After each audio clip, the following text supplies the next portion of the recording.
വൈകിട്ട് സ്കൂൾ വിട്ട് വരുന്ന കുട്ടികൾക്ക് വേണ്ടിയുള്ള ഒരു സ്നാക്സാണിത്. അതെങ്ങനെയാണ് തയ്യാറാക്കുന്നതെന്ന് നോക്കാം.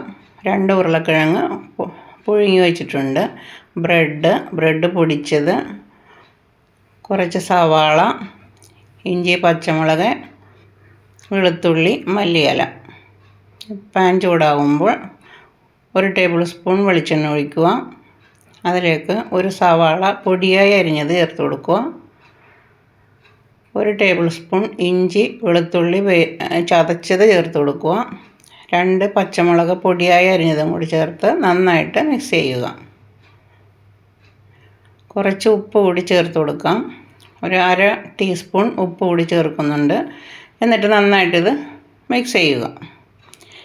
ഇനി ഇതിലേക്ക് 1 ടേബിൾ സ്പൂൺ മല്ലിപ്പൊടി, 1/4 ടീസ്പൂൺ മഞ്ഞൾപ്പൊടി, 1/2 ടേബിൾ സ്പൂൺ മുളക് പൊടി, 1/4 ടീസ്പൂൺ ഗരം മസാലപ്പൊടി എന്നിവ ചേർത്ത് നന്നായിട്ടൊന്ന് വഴറ്റുക.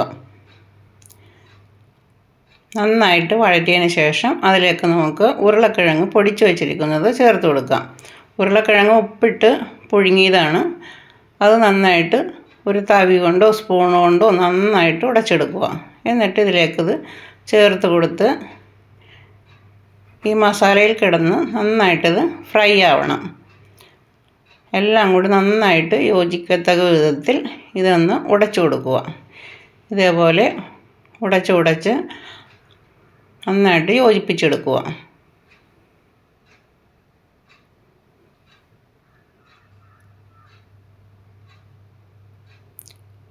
അപ്പോൾ നന്നായിട്ട് ഫ്രൈ ആയിട്ടുണ്ട്. ഇതിലേക്ക് മല്ലിയിലയും കൂടി ചേർത്ത് കൊടുക്കാം. മല്ലിയില ചേർത്ത് നന്നായിട്ടിത് വഴറ്റിയെടുക്കണം. ഈ വീഡിയോ ഇഷ്ടമായാൽ നിങ്ങൾ ലൈക്ക് ചെയ്യണം, കമൻറ്റ് ചെയ്യണം, ഫ്രണ്ട്സിനൊക്കെ ഒന്ന് ഷെയർ ചെയ്ത് കൊടുക്കുക, സബ്സ്ക്രൈബ് ചെയ്യുക. സബ്സ്ക്രൈബ് ചെയ്യാത്തവർ ഒന്ന് സബ്സ്ക്രൈബ് ചെയ്ത് എന്നെ സപ്പോർട്ട് ചെയ്യുക. ഇതെല്ലാം റെഡി ആയിട്ടുണ്ട്. ഇനി നമുക്കിത് ബ്രെഡിലേക്ക് വെച്ച് കൊടുക്കാം. ബ്രെഡ് എടുത്ത് ഇങ്ങനെ കുറേശ്ശെ ഈ മിക്സ് അതിലേക്ക് തേച്ച് കൊടുക്കുക. എന്നിട്ട് നന്നായിട്ടിത് പ്രസ് ചെയ്ത് കൊടുക്കുക. എല്ലാ വശവും ആകുന്ന വിധത്തിൽ നല്ല കനത്തിൽ ഇത് തേച്ച് കൊടുക്കുക. എന്നിട്ട് ഇതേപോലെ നന്നായിട്ട് പ്രസ് ചെയ്ത് കൊടുക്കണം. അല്ലെങ്കിൽ നമ്മൾ ഓയിലിൽ ഇടുമ്പോൾ ഇത് അതിലേക്ക് വീണ് പോകും.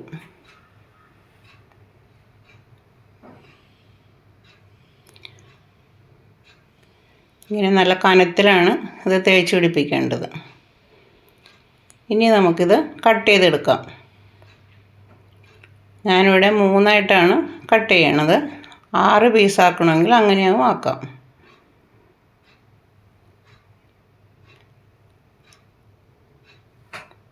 ഇതെല്ലാം ഞാനിങ്ങനെ കട്ട് ചെയ്തെടുത്തിട്ടുണ്ട്. ഇനി നമുക്കൊരു ബാറ്റർ തയ്യാറാക്കണം. ഒരു ബൗളിലേക്ക് ഒരു മുട്ട പൊട്ടിച്ചൊഴിച്ചിട്ടുണ്ട്. 2 ടേബിൾ സ്പൂൺ മൈദ, 1/4 ടീസ്പൂൺ കുരുമുളക് പൊടി, 1/4 ടീസ്പൂൺ ഉപ്പ് പൊടി ചേർത്ത് കുറച്ച് വെള്ളവും കൂടി ചേർത്ത് നന്നായിട്ടിത് ലൂസായിട്ട് ബാറ്റർ തയ്യാറാക്കിയെടുക്കണം. മുട്ട കഴിക്കാത്തവരാണെങ്കിൽ മുട്ട ചേർക്കേണ്ട, മൈദയും കുരുമുളകും ഉപ്പുപൊടിയും മാത്രം മതി. നന്നായിട്ട് ലൂസാക്കി എടുത്തതിന് ശേഷം പാൻ വെച്ച് നന്നായിട്ട് ചൂടാകുമ്പോൾ കുറച്ച് വെളിച്ചെണ്ണയോ ഓയിലോ ഒഴിച്ചു കൊടുക്കാം. എന്നിട്ട് ഓരോ പീസ് എടുത്ത് ബാറ്ററിൽ മുക്കുക, റൊട്ടിപ്പൊടിയിൽ പൊതിയുക, എണ്ണയിലേക്ക് ഇടുക. 1 മിനിറ്റ് കൊണ്ട് ഇത് തയ്യാറാകും. ഒരു വശം പാകമാകുമ്പോൾ തിരിച്ചിട്ട് കൊടുക്കുക. പെട്ടെന്ന് തന്നെ തയ്യാറാവും.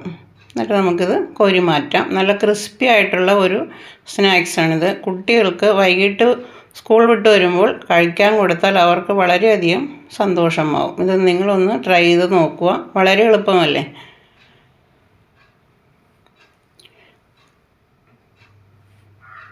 ഇങ്ങനെ ഓരോ പീസ് എടുക്കുക. ബാറ്ററിൽ മുക്കുന്നത് മാത്രം ശ്രദ്ധിക്കണം. ബാറ്ററിൽ മുക്കിയാൽ ഉടനെ തന്നെ അത് എടുക്കണം, അല്ലെങ്കിൽ ബ്രെഡ് ആയതുകൊണ്ട് അതിലേക്ക് വീണു പോകും. അപ്പോൾ ബാറ്ററിൽ മുക്കുക, റൊട്ടിപ്പൊടിയിൽ പൊതിയുക, പെട്ടെന്ന് തന്നെ ചെയ്യണം. എന്നിട്ട് എണ്ണയിലേക്ക് ഇടുക, കോരിയെടുക്കുക. അങ്ങനെ എല്ലാം നമുക്ക് തയ്യാറാക്കാം. ഇങ്ങനെയെല്ലാം ഞാൻ തയ്യാറാക്കി എടുത്തിട്ടുണ്ട്. അപ്പോൾ ഇത് നിങ്ങളിതൊന്ന് ട്രൈ ചെയ്ത് കുട്ടികൾക്ക് തയ്യാറാക്കി കൊടുക്കുക. അവർക്ക് ഇഷ്ടപ്പെടും. അപ്പോൾ എന്നെ ഒന്ന് സബ്സ്ക്രൈബ് ചെയ്ത് സപ്പോർട്ട് ചെയ്യുക. അപ്പോൾ എനിക്കും ഒരു സന്തോഷമാകും. അപ്പോൾ അടുത്ത വീഡിയോവുമായി അടുത്ത ദിവസം കാണാം.